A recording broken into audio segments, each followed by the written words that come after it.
overall 60% plus of the American population supporting Ukraine, said that the US should get in and get stuck in militarily to support Ukraine to get a just ceasefire. And that is not what Trump is shouting. When it comes to peace deals, it was interesting in London. There were 4 leaders there: President Zelensky of Ukraine.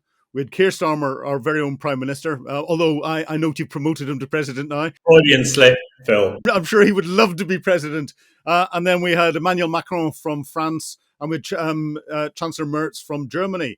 And looking at the body language between them at that meeting, they were clearly very concerned with what they'd heard in the US national security strategy.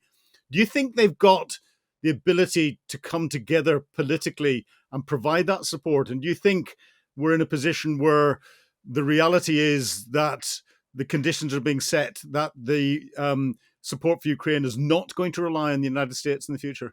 Yeah, I mean, 2 really good questions there. Can they come together politically? I hope they're realizing that they really have to, because of your second point there. Whether that we can't really rely on the US in future.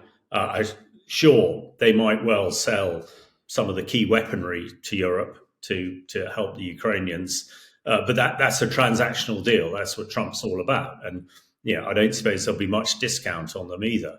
But when it comes to actually Europe coming together, politically, maybe Macron and Starmer are relatively close together. Merz is sort of erring to the right, but for the first time in a long time, we've got a German leader who really seems to understand what security means for Europe and what security means for Germany, and is really putting his shoulder behind this particular one, where perhaps we and the French haven't. I mean, I think it's interesting. The French have, like some others, are now talking about conscription and started voluntary conscription, and the Germans are sort of ahead of that too. So I think these are the 3 key leaders in Europe. I think let's not forget the Baltics and the Nordic states, because actually they provide, particularly the Nordic states, provide the heft in sort of mass manpower that is going to be essential to provide a deterrence. The Baltic states are obviously concerned and are probably not going to add much to it, because they're more concerned about the Russian hordes heading their way. So, yeah, I think at this stage, one is relatively confident. Again, not knowing deeply the politics or the other politics in Germany and France at the moment, what is vexing them. One of the challenges that Starmer has is, defense is headline news when it's headline news, like yesterday and today. Tomorrow it's going to be all about the budget, immigration, etc., etc., and that is obviously impacts on how the leaders work. But all that we're hearing out of Trump, the national security policy, his approach to this peace plan, leads us all to believe that actually, he is probably going to be more of a hindrance than a help.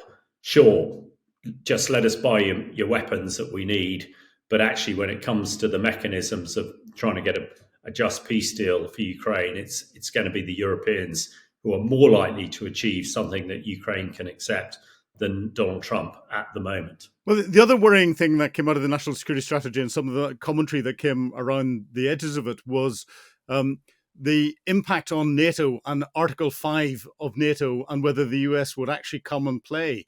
And that seems to have raised more questions than it's answered. Now, I remember we've both been NATO planners in different parts of things. I remember we always used to have a scenario where the Americans didn't come and play, and it was the Deputy Supreme Commander, who was a British officer, led the European brackets and Canadian element of NATO without US involvement.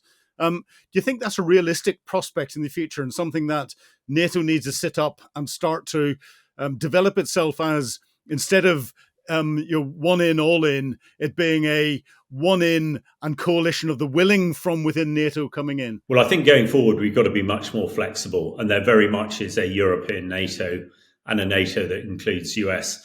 And like you, I include Canada in this because I think Canada are in absolute lockstep with us. Before answering your question directly, there was a survey last week of the American population. And I think overall, 60% plus of the American population supporting Ukraine, said that the US should get in and get stuck in militarily to support Ukraine to get a just ceasefire. And that is not what Trump is shouting. Obviously, he's not worried about elections or anything at the moment. I think the other thing that you and I both know, as having worked in NATO, I am sure this is not the view of American NATO commanders. I expect they are absolutely tearing their hair out. This person who doesn't really understand military operations, just making it too easy for our enemy and aggressors. So I'm sure if you ask Sakur the very same question, and he didn't feel obliged to spout what his leader's saying, he would say, absolutely, we're all in. But to answer your question directly, I think these days, absolutely, there must be a NATO minus, if you like, and that minus would be the US. And whether it's, it makes sense, D. Sakur leading the NATO coalition of the willing plus Canada. But I think that capability is very, very significant. Sure, we don't have the 400 or so F-35s that the Americans have, but not far short of that. And when you look at mass of manpower and all the other metrics, hugely significant. So, and when you look at the Russians, despite, Trump is saying, well, Russia's mass will eventually, allow them to be successful. Well, I would contest that absolutely. The fact that there are probably when you have Finland, who can put 1 million soldiers into the field in a couple of weeks, admittedly maybe not hugely professionally trained like a British soldier, but very, very significant. When NATO can field 2 or 3 highly capable divisions plus all the air power, over 150 F-35 jets available, etc., etc. I think you're right. I think there is a NATO minus, and I think that NATO minus should be sufficient deterrence to Putin and sufficient to hold the Russians where they are if it comes to that. Oh, I've worked with the Nordic nations before, and many of them were Nordic reservists, including Finns in a UN operation. And believe me, I'm very, very glad they're on our side, because they're very scary and they're very good, and including the reservists. But what do you think Vladimir Putin's making of all of this? Well, almost sort of like a James Bond villain. He's proverbially sitting back, stroking a white cat, I think. Things really couldn't be going any better. His 28-point plan, Trump presented as the joint American plan for peace. He seems absolutely no interest at all in any flexibility or giving up. The point that we were talking about fairly near the beginning here is the Donbass. Now there is no indication, and he said it, he has no intention of not taking the Donbass. He has every intention of fighting to the last drop of Ukrainian blood.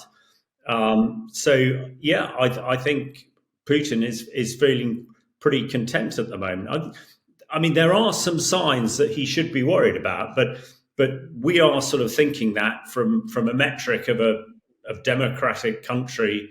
If 1.5 million people in the UK had been killed in this conflict, if we couldn't buy fuel, or if we could, it would be double the price, etc., etc., you would expect the population to get pretty disgruntled. There are beginning signs that is happening. The fact that some Russian soldiers have been jailed for killing some pro-Kremlin supporters is slightly indicative of what sort of Russian soldier is coming back from the front. and people are beginning to question this great 10-day, 7-day, 3-day military operation. But I think on the basis that the happiest person going into Christmas is probably Putin and not any of the other leaders on the other side. And do you think that Putin, if he was allowed to get the whole of the Donbass, would then refurbish, get ready, and come back and take another salami slice away from Ukraine or another country? Entirely. And to be frank, that's what he said. I think it was the French foreign minister last week said that until Putin dropped his desire to recreate the Soviet Union, peace just is, there is no hope for peace at all. So I believe, in 2 years or so, with the way that Putin has now configured industry in Russia to produce tanks and shells and God knows what else at such a rate, he could build up an incredibly powerful force. And there seems to be no reason, or he hasn't said any reason, that he would stop, because his main reason for invading Ukraine was to subjugate it completely. If he just has what he has at the moment, plus the Donbass, he's only achieved, a quarter of what he set out to do. So, I think there is absolutely no chance that this is it, and we can pack up and, maybe in 100 years' time, there'll be another war. I think it's more likely to be a few years. Well, Hamish de Bretton-Gordon, on that sobering note, thank you very much indeed for talking to me today on Times Radio Frontline. Thanks very much for having me, Philip. You've been watching Frontline with me, Philip Ingram. If you'd like access to exclusive content, please subscribe to Times Radio membership and watch us on YouTube. But you can now get us as a podcast wherever you get your podcasts from. And don't forget, you can also listen to Times Radio for the latest updates on global affairs and read about them at thetimes.com. Thank you.